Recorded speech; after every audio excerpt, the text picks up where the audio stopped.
and you have to project images so people don't try you or disrespect you out here. But what I also would like to offer is that if you do not show, and I'm speaking to both the men and the women, because I think the men have their own vulnerability issues as well.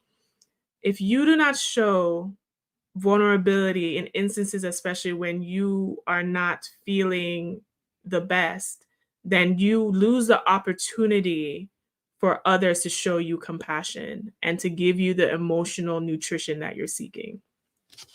So I actually want to pivot you back to you, Erica, about that. Do we have a vulnerability problem with Black women, but also Black men, if you want to touch on that as well? Is that an issue that we have within the community? And is that really the crux of the problems that we're facing? I think vulnerability is some of the issue. I mean, when you have Black women, when I know that there have been issues, there have been instances rather where I've been vulnerable, and it's like, oh, what's wrong with her? She crying? Oh, I thought you was the strong Black woman. And that title, that reference, I don't even know where that came from. And I'm more than sure it wasn't a Black woman that started it, saying the strong Black woman. I'm sure it was not a Black woman who came up with that title. Because at some point you get tired of being strong. You get tired of having to be the backbone. You get tired of having to be the one to think. You get tired of having to be the one to solve the problem. And you just, sometimes Black women, we just don't have the time to be vulnerable. We don't have the time to be vulnerable with ourselves. Being vulnerable is actually being honest and saying, you know what, I don't feel like it today. And no, it's not that I'm sick. No, I don't have a fever. No, I'm not coughing. I just don't want to. And we don't know how to do that with ourselves. We don't know how to be honest with ourselves. We can't even be vulnerable with ourselves. So until we can be vulnerable with ourselves, then we can be vulnerable with other people. And with vulnerability, you step into your power. And once you step into that power through being vulnerable, you now are able to set healthy boundaries.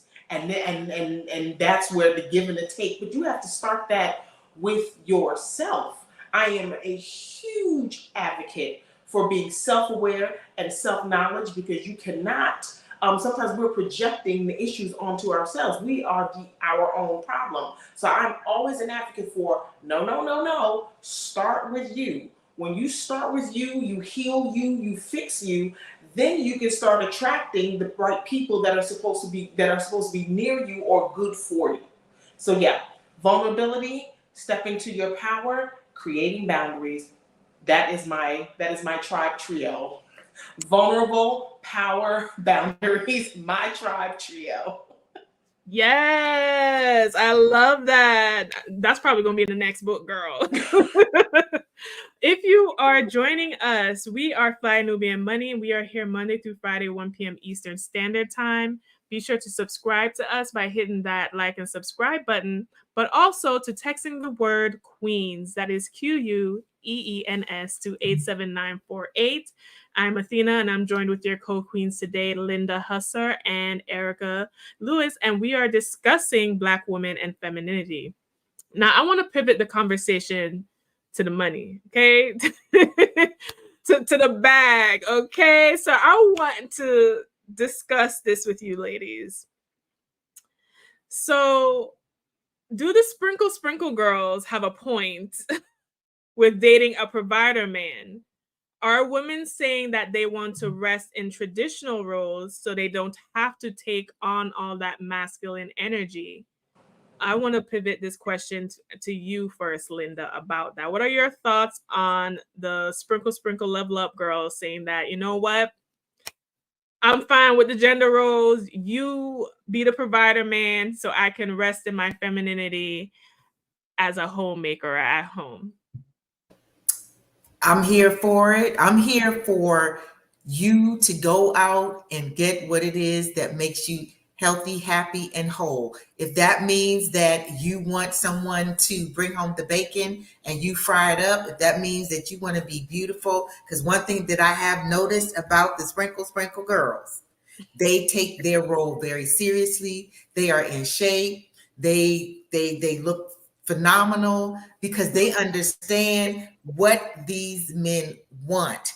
I believe that a lot of the women who are not part of the Sprinkle Sprinkle Coalition, they don't want to do all that. They want to do them, and that's cool. That's cool. But I'm 61 years old, and if an 85-year-old man who got his stuff together has his money together, I will be sprinkling him so tough it'll just make his head spin. I'm all for it. Do you do what you need to do to become the person that you need to become? If that means you got to get your lipo on, get you a weave, get some nails, Botox, get you some boobs, plump that booty up, whatever you need to do that. Shave the bunions off so your $300,000 shoes don't have that imprint on the side.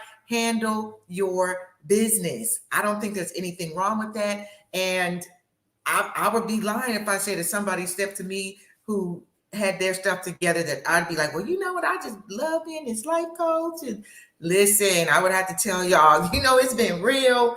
Baby said he don't want me doing all this coaching stuff. We on our way to France. I'll holla. Peace out. Linda, you had me dying. You had me dying. And watch me in the background. I was doing all this stuff. I'm like, I'm a sprinkle girl. I don't even know.